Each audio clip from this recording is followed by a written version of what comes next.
Speakers are the maiden edition of Metro TV's Economic Dialogue series in Accra have lashed out at leadership of the country for the economic downturn. According to them, policies have rather focused on winning elections instead of fixing the structural issues with the economy.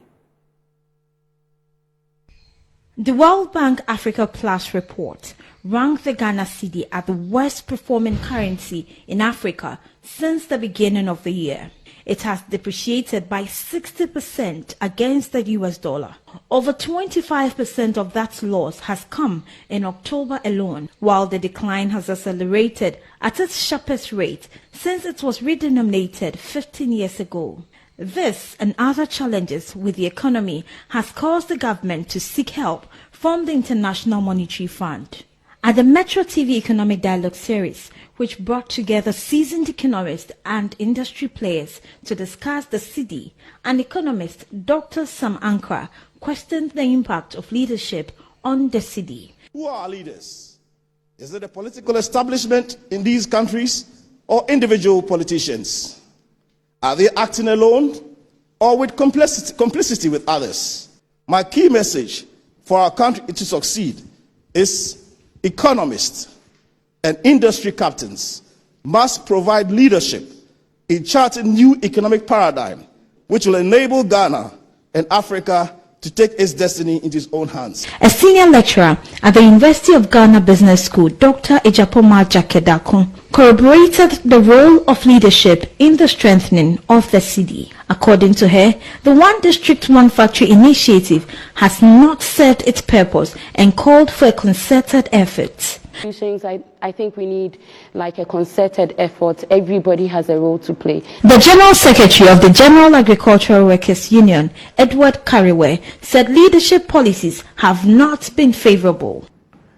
The agricultural sector, for instance, why do you think that you will not invest in agric and you rather decide to promote importation? The discounted benchmark value, which is a policy that came from our leaders. For me, I don't know the essence of it. Why? Because it was wholesale.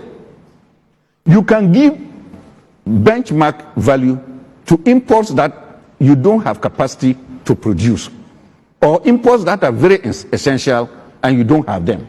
The president of the Ghana Union of Traders Association, Dr. Joseph Obeng, passionately thinks the country needs structural transformation to restore her economy. We have to make sure that we ensure productivity through industrialization so that when we become self-sufficient, then of course we can go ahead and be saying that we have to stop excessive importation. So we have the easiest way.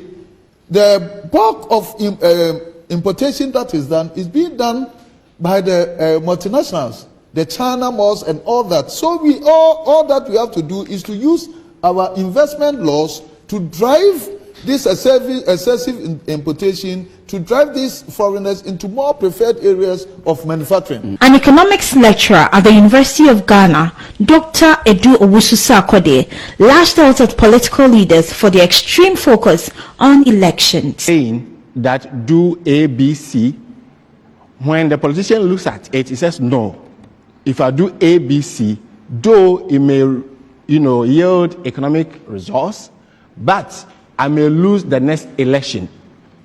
And I have been involved in the research about the natural resource, the extractive sector.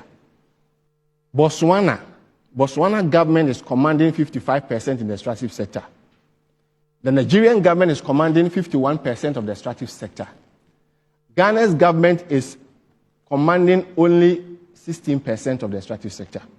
What prevents us as a country to go to the Eurobond market and raise bonds and increase our shares in the extractive sector? What prevents us?